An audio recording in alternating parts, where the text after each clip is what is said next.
Welcome to California Edition. I'm Brad Pomerance, coming to you from Sacramento, California, and we are joined by the GOP leader in the California State Senate. His name is Bob Huff. You know him well. And I want to speak with you about education. Since I've known you, you've been looking at trying to propose and pass good common sense education reforms.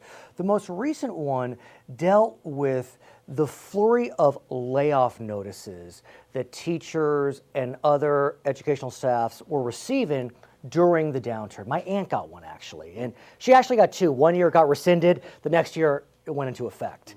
So talk to us about the whole process and what you're trying to do. State law requires that if a school is going to let go of a teacher, they have to notify that teacher by March 15th. Okay. Which is well and good. That gives teachers a long time to think about it, perhaps put the feelers out and find a job. The problem is schools don't really know what their budget's going to be like March 15th. Because? Because the governor puts out the preliminary budget in January, but the May revision is generally more focused. And so school districts look at that as like, how much money are we going to get? And so my bill would have put in line more of that timing to the budget so that we don't go through all this artificial churning of the workforce and creating all this angst. It would seem to me that if I were a teacher, I would want the deadline pushed to where it could seem more definitive. I mean, to receive a notice on, let's say, March 15th, and then to have it rescinded on May 15th or June 15th, whatever it is. I mean, that's tremendous anxiety. It's like cruel and unusual punishment. One could argue, right? One could argue. Yeah. But for whatever reason, and maybe you can enlighten us, the bill died. Right. The bill did die in committee. What happened? Well, the only opposition against it, but I shouldn't say only because it's very substantive, right, were the school unions. The CTA. Exactly. And they're arm in arm. It wasn't just the CTA, but any union that represents a school employee. Right. They all tend to come together to oppose these things, but they opposed it. And one could argue, because I've pondered, I've heard from young teachers that go through this. Some have left the workforce because I just can't go through this every year.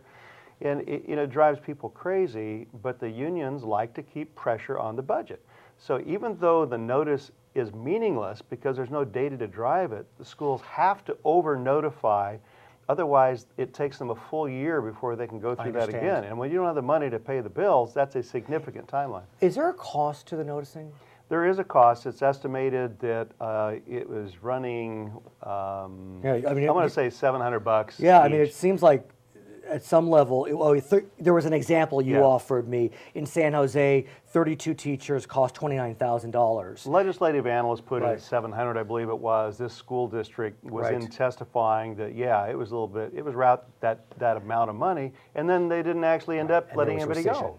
So that was in their case, $29,000 that could have gone into the classroom, could have gone for much needed, and instead it's just, off in the wind with nothing other than they've created some angst in the workforce. Now, as I understand it, the Senate Education Committee, it is dominated by Democrats, 7 Dems, 2 Reaps, yet not every Dem voted against it. I actually had the chairman, Carol Liu, and I had Lou Correa of Orange County that supported my position. So you were close. I was close. 5-4, I is that right? More vote. Yeah. One more vote got it out of committee. Do you feel as if that you could bring this back, or is it just one of those issues that to get that just one vote is really going to be the killer? This is interesting. That one vote is the killer. Right. I mean, there's a reason why this committee is so packed, much more than what our numbers are. Right. Usually it's more like a 60-40 split, not as or even 70-30. Right. But this is very egregious and a tough threshold. Before we lost numbers from 15 down to 11 over the redistricting. Now we're up to 12. Well, when we come back, I want to continue our conversation about education, about the budget. For our viewers on HLN, we thank you for joining us. For our other viewers, we'll be right back. So, sir, let's talk about the budget, if we may. It's interesting. I receive your press releases religiously. I enjoy reading them very much. And it does seem that the Senate Republicans were pleasantly surprised by the governor's budget, or at least at some level thought it was a fine starting point. At some level, it seems as if the Senate Republicans and the governor are better friends than some of the Assembly Democrats and the governor. But be that as it may, what would you say about the budget? Well, one could argue this is a Republican budget. These are the principles, for the most part, that we have been advocating for some years now, and the governor finds himself the most conservative vote when it comes to the budget matters. Now this is a majority vote budget. So he has to draw the strong, conservative, let's be prudent fiscal guys rather than the Republicans of the room, but we're happy he's taken our ideas. Right. So that being said, when we look at the budget, it's undeniable that boy, the economic situation is so different than it was a couple of years ago. I mean, we had a deficit of almost $27 billion. Now we have a surplus, it looks like over $4 billion. Do you buy that, first of all? I mean, are we really in much better shape? We are in much better shape, and ironically, Prop 30, that was what raised the taxes, in hindsight, wasn't necessary. Some of us said that Some have at the said time. that, yes. Now the governor quickly segues and says, well, we got this debt, which is true, but there are economists that will say that you can come out of a recovery better by cutting back the scope of government rather than growing it, and we did just the opposite. We're continuing to grow government jobs. So that being said, if Prop 30 wasn't needed, or if it was, we don't know, but what we do know is we have a surplus. Should we look at cutting taxes right now? I think we should be looking at cutting taxes. In fact, the Dems are doing a little two-step over there to make sure they don't get too much reserve, because there's evidently something on the books that says they have to kick back some sales tax if it reaches a 4% surplus. Interesting. So they will encumber enough to make sure it doesn't hit that threshold. But we should definitely, I mean, Prop 30 is the law of the land. We should be using that money to pay down the debt, because that is a real number when you're looking at the underfunded pensions and all the other things that are just out there waiting to Well, let's talk about the debt, because the governor has been very clear that he wants to really tear down that wall of debt, his term of art. One of the ways that you tear down that wall of debt is you pay it off, and there's some of that going on in the proposed budget, but you also can look at creating a reserve. And so if the wall of debt starts to build up, that may be a place that you can turn. We know that there are competing proposals for a rainy day fund.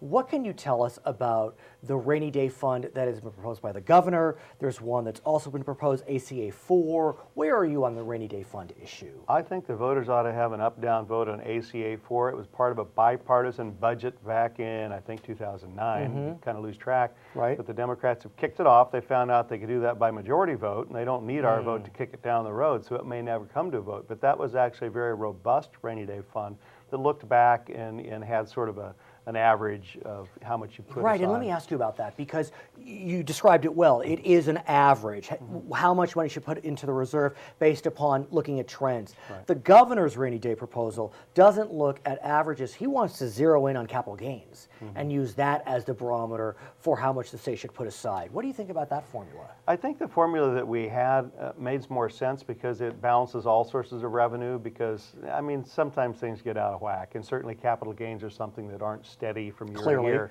and we'd have to take a look at it. I just know ACA 4 was something that didn't happen overnight. There was a lot of thought that went into it. It was well crafted. It was a bipartisan agreement.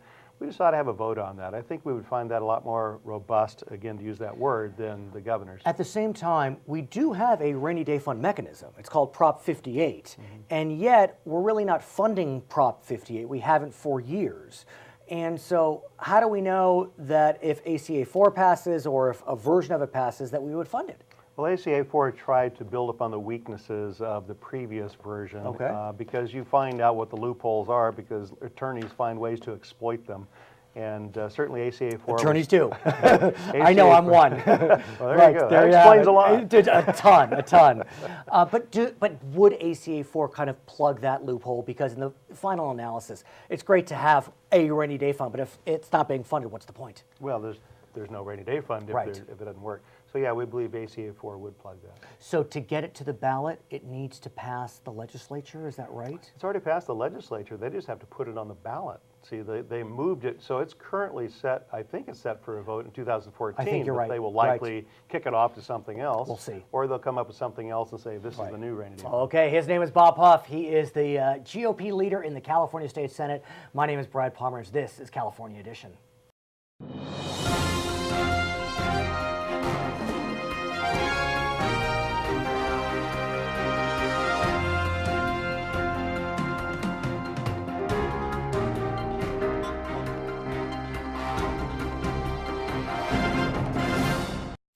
Welcome back to California Edition. I'm Brad Pomerance. Our guest, Curt Hagman, member of the California State Assembly. He also recently announced he's a candidate for the Board of Supervisors in San Bernardino County. Sir, thank you so much for joining us.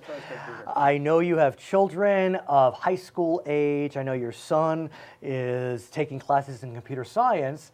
And you recently learned that computer science really doesn't get the respect it deserves. It's a good way of putting it. Yeah. We checked in, and to become a teacher, you get a degree in pretty much anything with a teaching credential, except for computer science.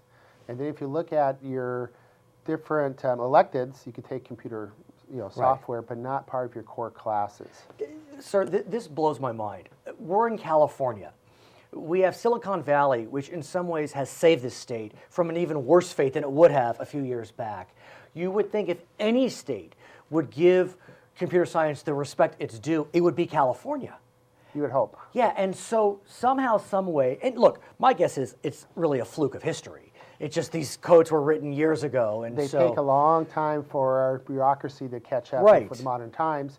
And since the colleges don't accept it as an A through G requirement course, most high schools only can put it on as elective because they're focused on getting kids accepted to UC.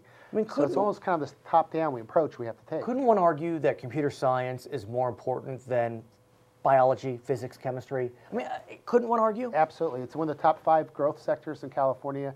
The other 5 are all mostly medical related at Right. this point for the next 20 years.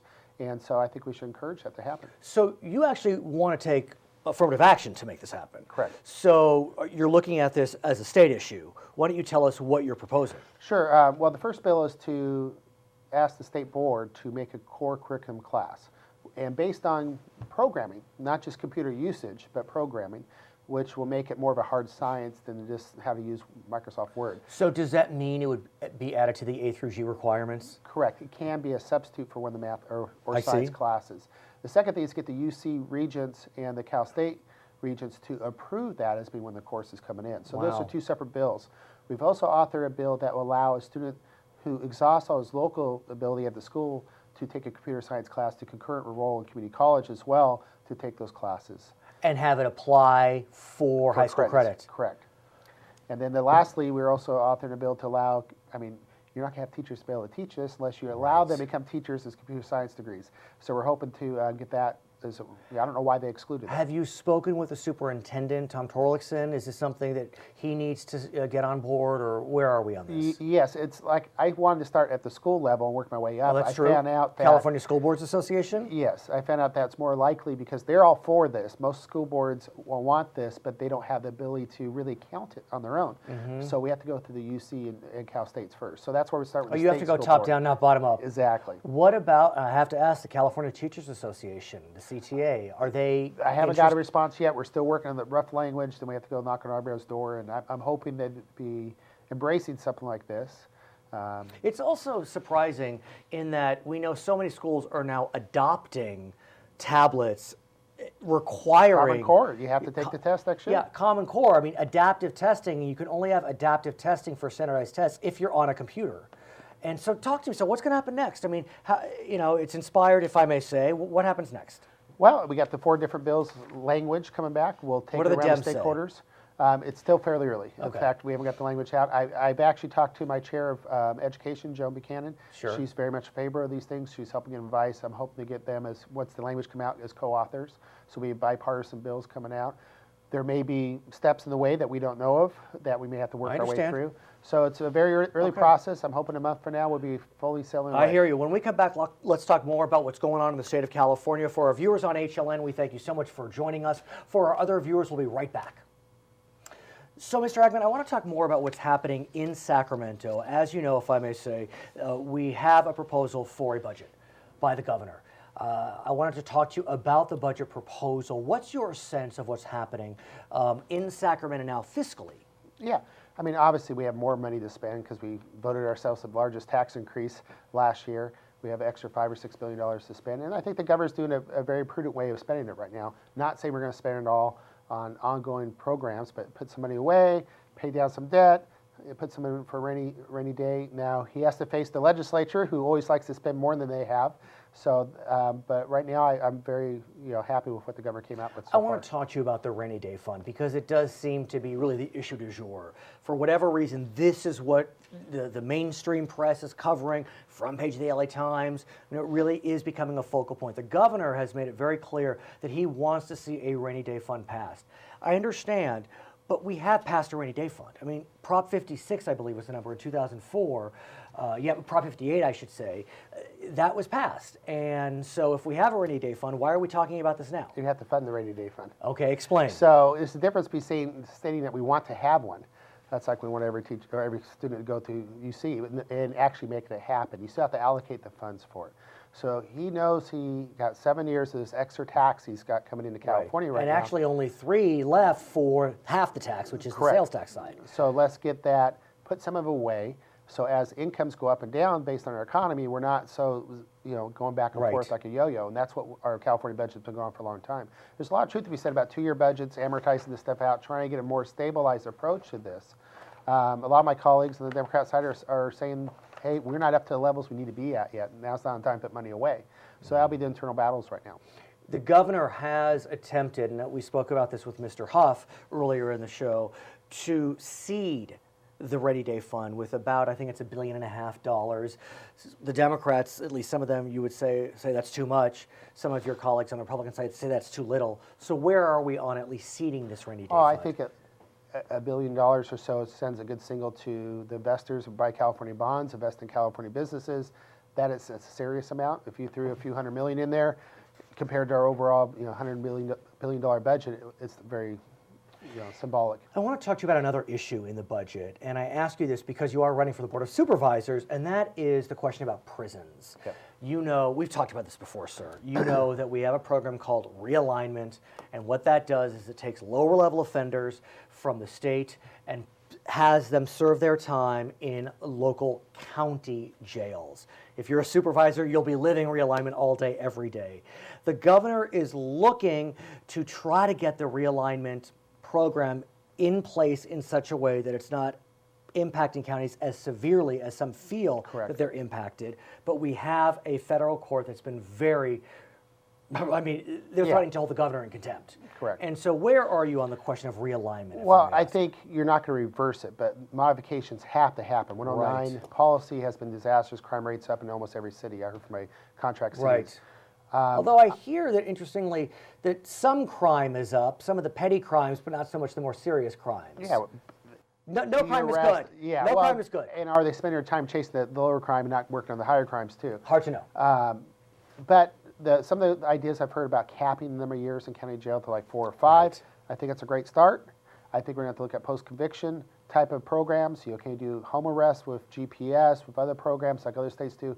I think there needs to be a lot more tools in all these boxes in each county. Yeah, and you work in law enforcement. Yeah. I mean, your day job or your former day job was in bail, is that Yeah, right? yeah. So I have the whole spectrum. So you understand the severity of this question.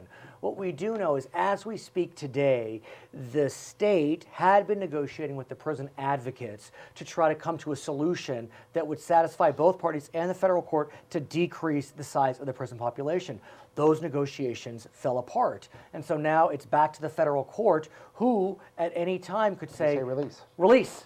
And I would argue that there's some reason to maybe look at the ones who've been serving 25 years to maybe let them out 4 or 5 years early. Interesting. Versus the ones that are coming in to serve Right. because we arrest someone today, they're out tomorrow. Right. It doesn't deter bad behavior. The governor has proposed paroling elderly, seriously ill. What do you think of that? No, I've actually You're on voted for board. that in the past. As long as they can be qualified not to harm the public. Our job is to try to get the worst of the worst off the streets so our public are safe. And if the federal court says release, the governor has said no can do, and he will want to spend more money to put these individuals in different facilities, Yeah, which can is send them expensive. out of state and all the rest of it. There's a lot of ways we can do it. I've actually proposed several bills in the past that give some solutions to this. I hope they take another look at it. Okay, his name is Curt Hagman. He's a member of the California State Assembly, candidate for Board of Supervisors in San Bernardino County. I'm Brad Pomerance. We'll be right back on California Edition.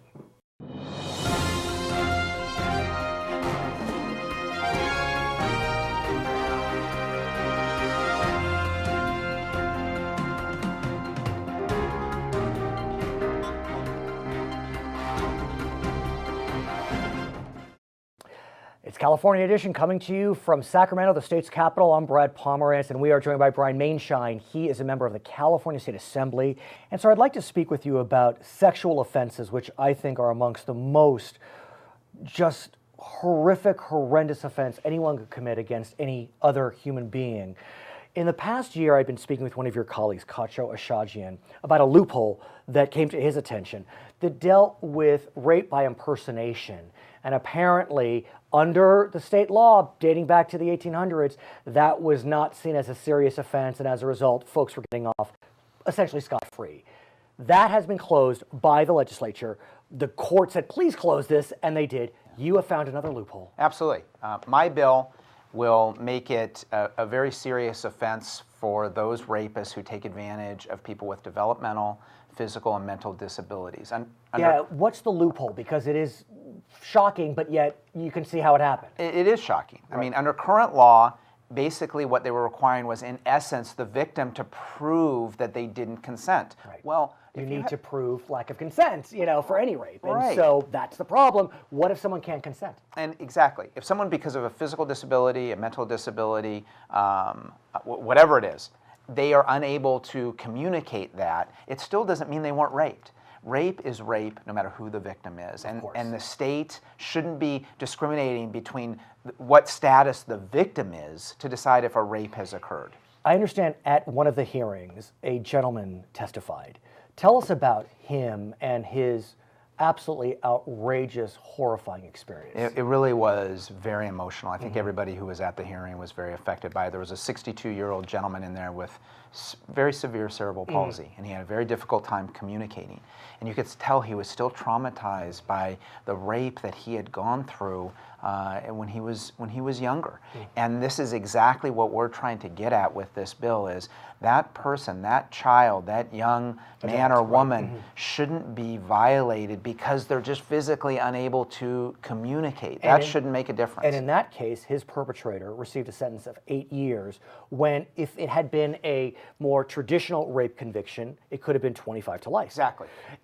Another case that was brought to your attention is even more maddening, as both of us, the father of 2 daughters, tell us about this 14-year-old girl. Yeah, this one is just so brutal to even really hear the facts of. But there was a man, a rapist, who was raping repeatedly his 14-year-old stepdaughter, even filming it. I mean, it was just horrifying on probably 100 different levels. Right. And he really, the judge, when he came up for trial, the judge was, you could tell the judge was just so frustrated that he couldn't sentence him. Now, this daughter had cerebral palsy, so again, could not verbalize her lack of consent. Exactly. And so these perpetrators are using this loophole to try to get out of their crime. They're already preying on the weakest victims anyway. The judge wanted to sentence him to longer, but said, my hands are tied. I can only sentence you to 8 years. Under my bill, it would make this crime eligible for 21 strike, 25 to life. This person shouldn't be out. They shouldn't see the light of day. And I hope they do go away for a very long time. What's remarkable about this bill is we're in an era of realignment and a federal court squeezing the state to decrease the size of the prison population. It's been very difficult to get any bill out that increases jail time. You got it out of public safety, which is pretty remarkable. Yeah, thank you. I mean, I've worked hard on this. I think people, my colleagues, see the value of this. Look, I think the highest priority of the state is protected citizens. And yes, is it expensive to put people in jail? It is. But these people are crying out to go to jail. They should be in jail, so we protect all the people that in our state from perpetrators like this. When we come back, I want to talk to you about youth sports. We're both soccer dads of daughters. You had a bill that was signed last year. You have a follow-up this year. We're speaking with Brian Maienschein. For our viewers on HLN, we thank you for joining us. For our other viewers, we'll be right back. So, Assemblyman, as we just said, both father of 2 daughters, same age, both soccer players.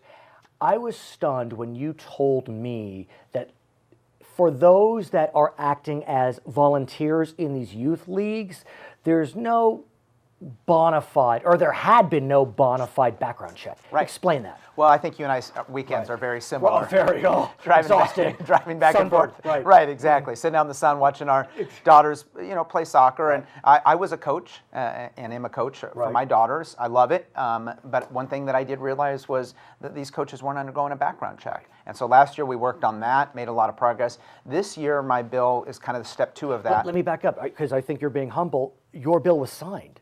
And what did that bill say? Well, that bill now, so youth sports leagues will now do background checks on coaches. So we'll know that, there are very bad people who want to be around children, and what better thing to do than go coach And how will youth that sports happen? teams? Do you know, or is that for a regulation? Yeah, how it will happen is actually the Department of Justice will do the background checks. They're actually free to the sports leagues.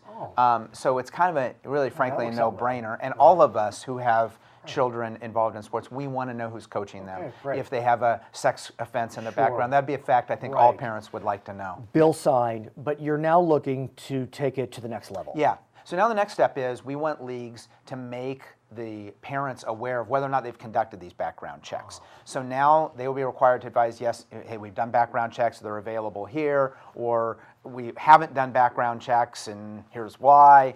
Just so the parent knows that this has happened, and so therefore they go in with an education as to who they are placing their children in care of. How did you come to believe that we needed this addition, this fix? Well, I really do think it was from coaching. I remember, I remember coaching one practice, and all the parents came and dropped their children off, and they left. I remember thinking, if this is happening at practice I'm conducting, it's probably happening at practices all across the state.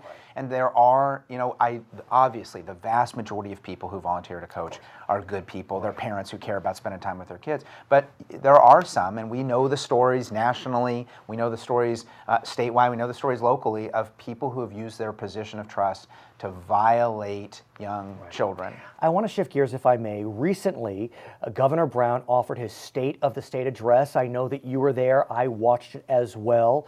I saw a press release from some of the Republican leadership saying the governor sounds like more of a Republican every single day, which I thought was very interesting. As a general proposition, what would you say? What grade would you give to Governor Brown on the State of the State? Well, I thought he did a good job, and I do. He's interesting to listen to. No doubt. He cuts to the chase, which does. I like. He's not a lot of pontificating up there or grandstanding. Short, 17 minutes. 17 minutes, and that's the perfect length. You're worried that this thing might drag out for an hour and a half. Your audience. Right. And so on issues of fiscal matters, it's hard to deny that the state's in much better shape than it was in the last couple years. It's hard to deny that the governor has been very fiscally conservative. It's a loaded term, but I think you understand what I'm saying. He has made the creation or recreation of a rainy day fund one of his biggest priorities. Let's talk about that, if we may. Yeah, I thought what he talked about up there was really good in the sense of, look, we do have some extra money, and don't you all spend it. Right. And he's right. There does need to be a rainy day fund. We know that it's volatile. It's particularly volatile in California.